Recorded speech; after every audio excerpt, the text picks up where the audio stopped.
afternoon. My name is Scott Redler, Chief Strategic Officer at T3Live.com. Welcome to Monday's recap and look ahead. I think today was the lightest volume day in the spiders since, I don't know, pretty darn light. So everyone's trying to say, what is the market telling you? Maybe the market was telling you should have taken an extra day for Easter and hung out with your family and friends. No, at this point it's telling you that it's still, not for sale with power, but maybe people aren't rushing out to take us back above last week's highs. But ultimately, we're still, below last week's high in many sectors, but we're above Thursday's low, so what we call that is somewhat of an inside day. Some stocks held the 8-day, which were a little stronger, some the 21-day. And, some, aren't even in play. We shouldn't even be talking about them. But there were some things to do. In the morning call this morning, I talked about, maybe you could short some Amazon and Tesla off the open. Amazon was up 2 and went down 6. Tesla was up 3 and went down 2. But then both of those held in there. Said to avoid Google, it probably needs a little time, and it just sat there. Facebook, in the VTF, a lot of us were long, including me, gave you a little bit of action. And then Netflix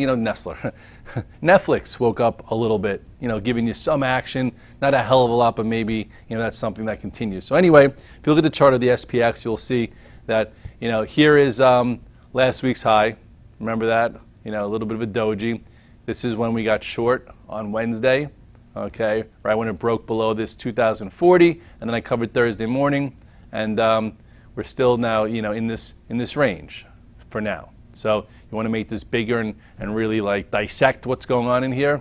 There's really not that much to dissect, except for, not at the upper end, not on the lower end, have a bit of an inside day. So maybe, tomorrow with Yellen, you could almost draw a little bit of a wedge here, where at some point, if you're thinking that we're going to be short, we're going to fall apart, we got to get below yesterday's low, which is right here of 2031, and then you have your 2022. In order for any real downside selling, that has to get taken out with force.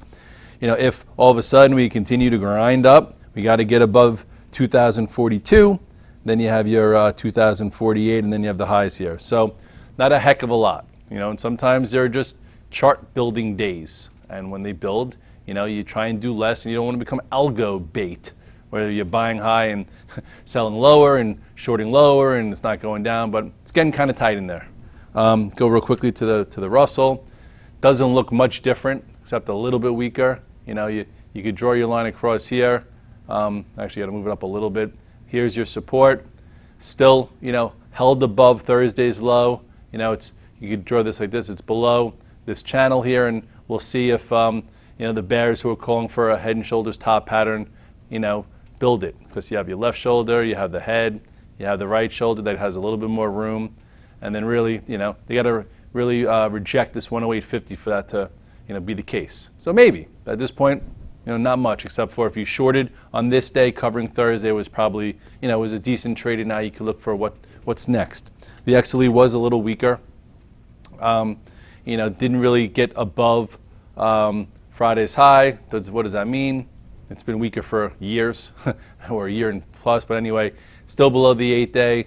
It's hanging above this. So if this were to start giving way, maybe it brings out sellers. But for now, still hanging around, just not a compelling spot.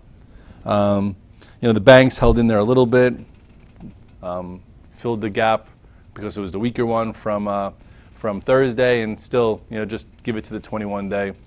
Goldman Sachs was a little stronger, but it's really in no man's land, doing nothing. JP Morgan, kind of in no man's land. These things are just, sometimes they're just not compelling. And here, was your resistance. We thought maybe it could hold this spot, and it didn't. And now it's really just trying to, hang out above this ascending channel. So in order for the bears to really growl, watch JP Morgan. JP Morgan gets below this 58.87, starts deteriorating lower. You'll probably start seeing some of the 21-day moving averages in some sectors give way.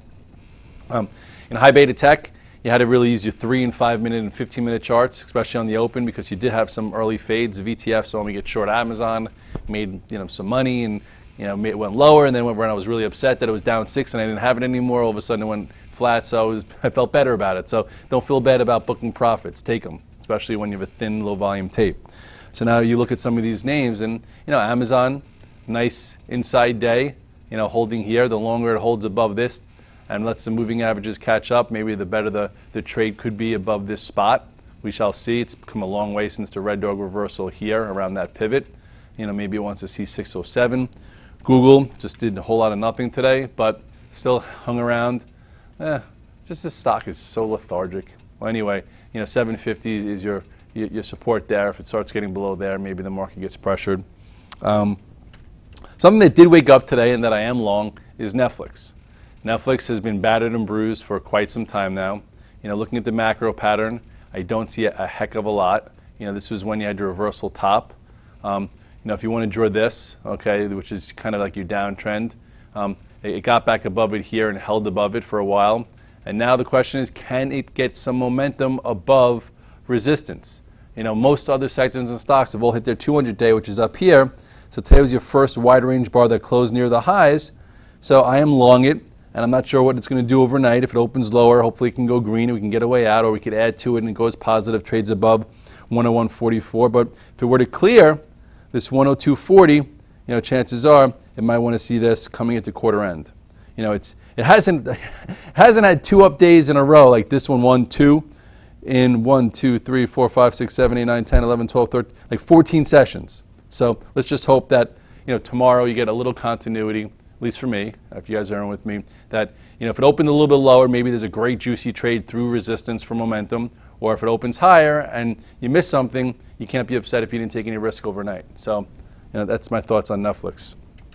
Facebook gave you a little bit of a push. No, it hasn't closed on highs in a while besides on Thursday. It's still above this trend. It's still above the 8-day. You had one buy when it went above 110.50, and now hasn't really given you like that crazy move like I thought would happen above 112.50, except it's just like kind of grinding away, making its way back towards highs. And it's better to buy dips and play strength. But we did get one cool trade today. I came in long on my the cash flow trade you had was here. Let me just show you how it came out on the 5-minute. Okay, basically this was the high of the move. Okay, right here, the high of the first like 15 minutes, came in, consolidated, just to show you how you could, your tier system. So I was in, I was actually in tier 1 and change overnight. Into the pre-market, I always sell some up 50 cents. I held half, came in, held the 8-day, and then right here, if you're on the VTF, I was buying a lot of it for me when it was trying to clear the morning high of 1360.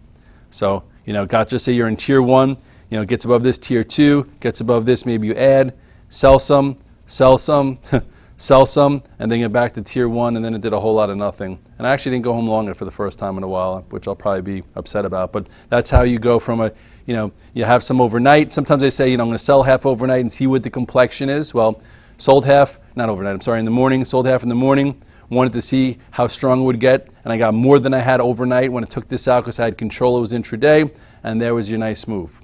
That's a nice, so you didn't even have to take it overnight to be able to buy it in here and wait for the bull flag to take out the first, whatever that is, 15, 30-minute high for a move. And then from there, consolidated, looked like it was going to do something again, and then kind of failed here and became a little just out of play.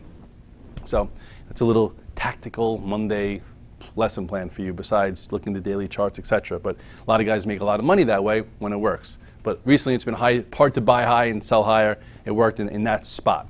So today was just an inside day. Still felt like the holiday of Yellen tomorrow, the jobs report Friday, market's still hanging in there. You still have the debate. I still think there's probably, out of 100 people in the market, 90 are still saying we're about 10 handles away from a top and we could pull in 150 handles. No one's really saying we're going to make new highs.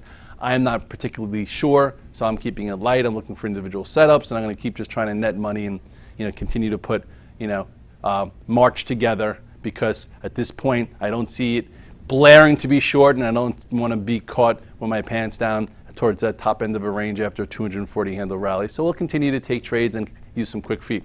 Have a great night. I'll see you tomorrow.